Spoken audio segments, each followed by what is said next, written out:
Assalamualaikum warahmatullahi wabarakatuh. Perkenalkan, nama saya Naval Daris Karim, NRP 50252310227. Di sini saya ingin mempresentasikan mengenai detail dokumentasi dari FP saya yang berjudul To Do Share. Nah, untuk To Do Share di sini saya saya menganggapnya diikutkan untuk project sendiri karena dari ide yang Bapak tawarkan, yaitu to do list, itu hanya bersifat pribadi atau untuk saya sendiri atau untuk pribadi kasarnya.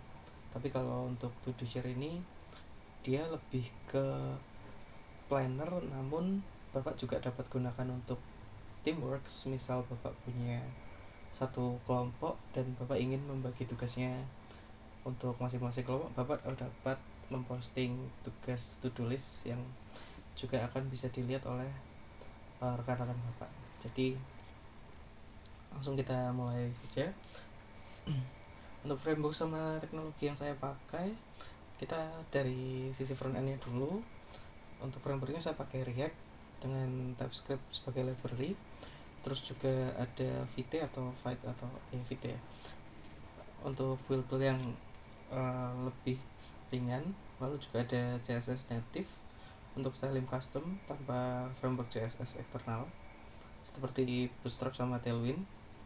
Lalu untuk Axios-nya ini lebih ke untuk melakukan HTTP request yang akan menghubungkan front end dengan back end. Nah, untuk back end-nya sendiri sama dengan Nest.js untuk framework-nya. Terus habis itu Typeorm untuk interaksi antar database dengan kode TypeScript, bukan SQL manual. Lalu untuk Postgres.js serta JWT untuk safety-nya. Nah, untuk database-nya di sini saya pakai PostgreSQL dan nantinya akan diletakkan di Neon database. Nah, untuk penjelasan singkat kode dan strukturnya, kita mulai dari backend-nya dulu. Nah, ini backend-nya di directory sebagai berikut. Nah, untuk authentication-nya dulu ya. Ini untuk register, tentunya ada email, terus juga mandatory atau nggak boleh kosong. Terus juga akan ada nama serta password yang juga nggak boleh kosong. Terus untuk section loginnya, dia hanya akan menerima username atau email dan password. Terus untuk ini, untuk gambaran controllernya. Nah, untuk di sini untuk modulnya menggunakan Typeorm. Nah, tadi untuk database-nya.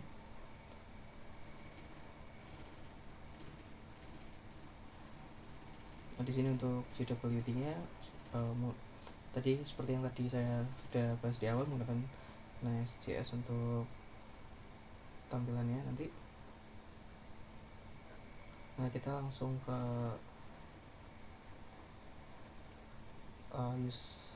user task, kategori serta entity-nya. Kita mulai dari kategorinya dulu.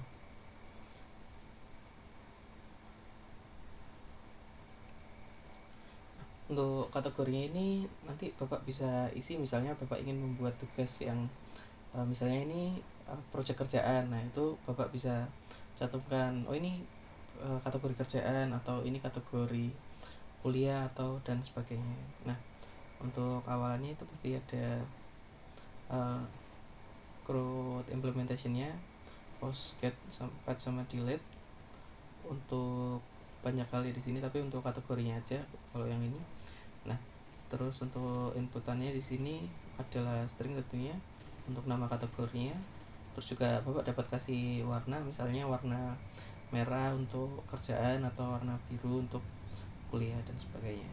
Nah, untuk ini fungsinya ada yang create atau membuat kategori, terus update atau edit kategorinya.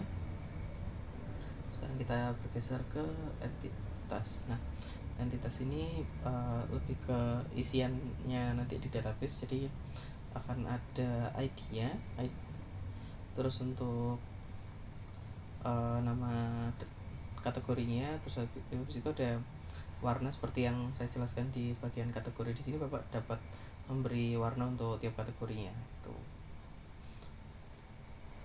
Terus ada user ID yang menambahkan dan yang bergabung.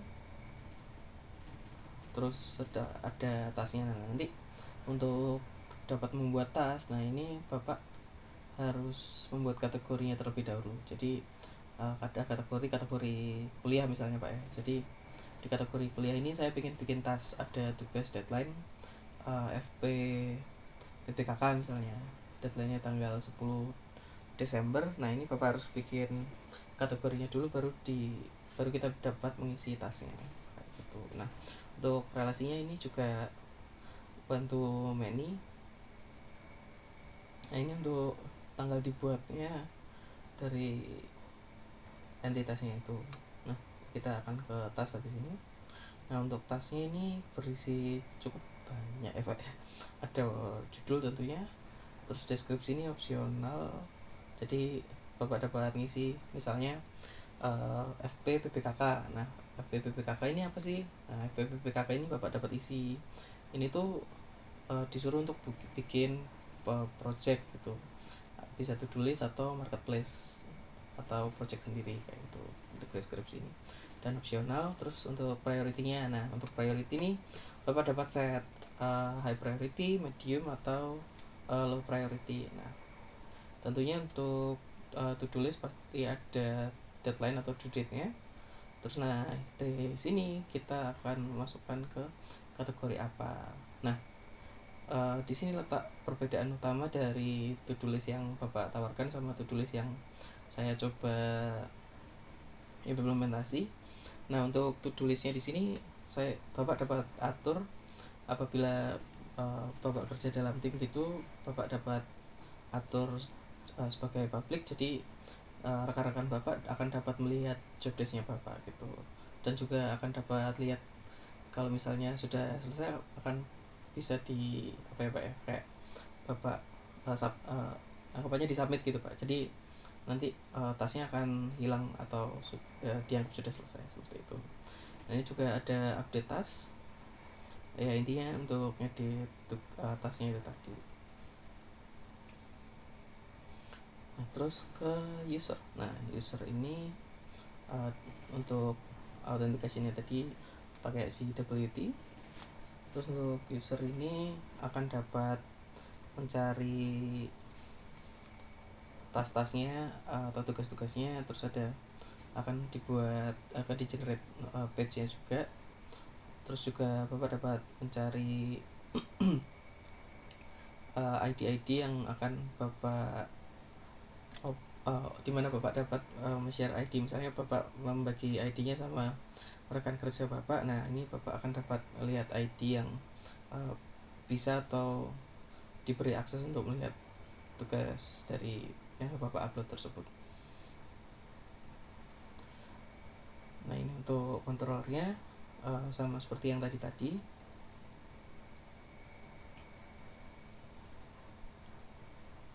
Nah untuk setelah itu kita dapat langsung ke kita dapat langsung ke front end nya. Nah untuk front end nya adalah sebagai berikut, ada beberapa aset. Bisa menggunakan SVG dari React. Di sini komponennya ada navigation bar, terus ini untuk yang versi TypeScript-nya, terus search filter, task form, dan task list-nya. Nah di sini kebanyakan memang isian desain dari tampilan dari websitenya. Nanti akan saya langsung tampilkan aja.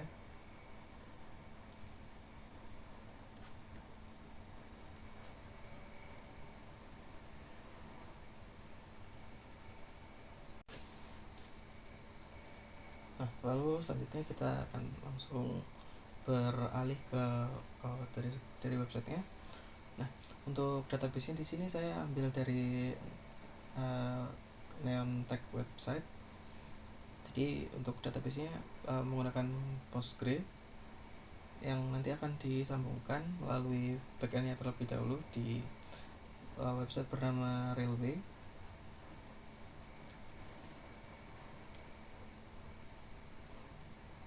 Nah, ini untuk websitenya backendnya. Nah, ini untuk di Neonteknya udah saya deploy ya Pak ya. Untuk AWS nya pakai region Singapura karena untuk mempersingkat waktu aksesnya, karena lumayan dekat ya Pak ya dari Singapura ke Indonesia atau Surabaya. Nah, setelah dari Neontek disambungkan ke backendnya, ini untuk backendnya ada beberapa setup yang perlu dikerjakan, terutama rootnya. Terus juga kita harus menyambungkan ke repository kita. Nah, ini untuk repositorinya saya masih menggunakan yang milik pribadi, namun akan dapat Bapak gunakan apabila Bapak ingin menyambungkan melalui website pengumpulan tugasnya. Nah, untuk yang perlu disambungkan ke front end-nya nanti kita harus menggunakan link ini. Nah, ini untuk region AWS-nya. Nah, untuk resource limit dan lain-lainnya masih bawaan ya Pak ya, karena ini saya menggunakan trial, jadi di sini akan ada tulisan 25 hari expired seperti itu. Kita akan langsung ke front end ya. Nah, ini sempat ada beberapa error ya kemarin. Nah, tapi juga tetap diperlukan beberapa setting saat proses deployment, terutama di environment-nya. Nah, ini cukup krusial Pak untuk nah, ini untuk menyambungkan dari backend-nya, disambungkan melalui railway-nya dulu, terus habis itu menggunakan untuk ininya saya namakan VT API URL. Nah, untuk build dan deployment-nya, nah ini juga cukup krusial ya Pak ya, karena kita harus menyesuaikan framework yang akan kita gunakan juga. Jadi di sini saya menggunakan VT sesuai yang saya jelaskan di awal-awal tadi dan sesuai juga di laporannya. Nah, untuk build command utamanya adalah npm run build. Untuk output directory-nya adalah dist atau dist. Nah, ini untuk Node.js-nya juga udah ada dari bawaannya. Nah, untuk build mesinnya saya pakai yang standar karena agar mengurangi biaya. Nah, lalu dari sini karena database-nya sudah terhubung ke backend-nya juga, di sini Bapak dapat langsung ke website-nya. Nah, ini saya menggunakan akun testing. Di sini saya juga coba ujikan menggunakan salah satu task. Ini ada yang untuk fungsi editasnya. Nah, di sini ada kategori yang Bapak dapat buat. Lalu juga saya akan mengujikan untuk proses sign up-nya ya. Misalnya izin menggunakan nama Bapak ya, nafkan@gmail.com. Nafkan, passwordnya admin. Oh maaf, ini ya harus ada 6 karakter. Di sini menggunakan testing aja. Nah, ini sudah terbuat akunnya, username dengan username Nafkan, lalu dengan passwordnya testing. Nah, ini saya izin duplikat ya. Nah, ini saya coba menggunakan yang testingnya. Nah, di sini kan saya untuk dari yang saya coba kan ada kategori college final project dengan priority high dengan due date ini sebagai contoh ya Pak ya. Untuk tas ini tidak akan terlihat di akun Bapak karena untuk tas yang ini saya setting agar dia bersifat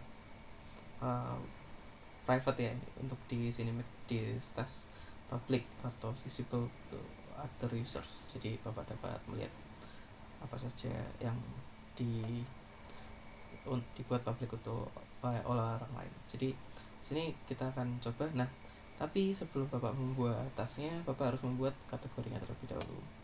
Nah, untuk ini saya coba nyalakan ini apa? Kita bikin public, jadi dia akan terlihat oleh orang lain. Jadi Bapak dapat melihat tas saya. Tapi kalau misalnya saya tekan kita private, kita coba refresh di sini. Oh, maaf. Ini karena ternyata akun yang digunakan sama tadi. Setelah refresh, jadi kita biarkan, kita coba uncheck, lalu kita login lagi menggunakan akun Bapak. Kan dengan password yang sama. Nah, di sini tetap tidak terlihat. Saya save aja biar gampang. Nah, untuk kategorinya ini kita coba buat ya. Misalnya penilaian FP seperti ini. Kita kasih warna oranye. Kita create. Nah, ini sudah ada satu kategori. Untuk tasnya kita coba buat ya. Misalnya penilaian akhir semester kelas A, B, C. Priority-nya saya coba tinggi aja. Nah, untuk due date-nya ini Bapak bisa atur terserah, tapi defaultnya dia akan memberikan due date hari ini atau ya present ya. Nah, kita coba tanggal 15 saja untuk kategorinya. Nah, ini akan muncul penilaian FP. Nah, untuk attach filenya ini bisa bersifat opsional, jadi Bapak dapat mengunggah seperti foto atau apapun itu. Nah, ini saya akan buat visible untuk saya sendiri agar orang-orang juga dapat melihat. Kita coba create task. Nah, di sini akan muncul penilaian akhir semester, tapi karena dia public, jadi saya akan dapat melihat. Bentar, kita harus relog dulu. Testing. Nah,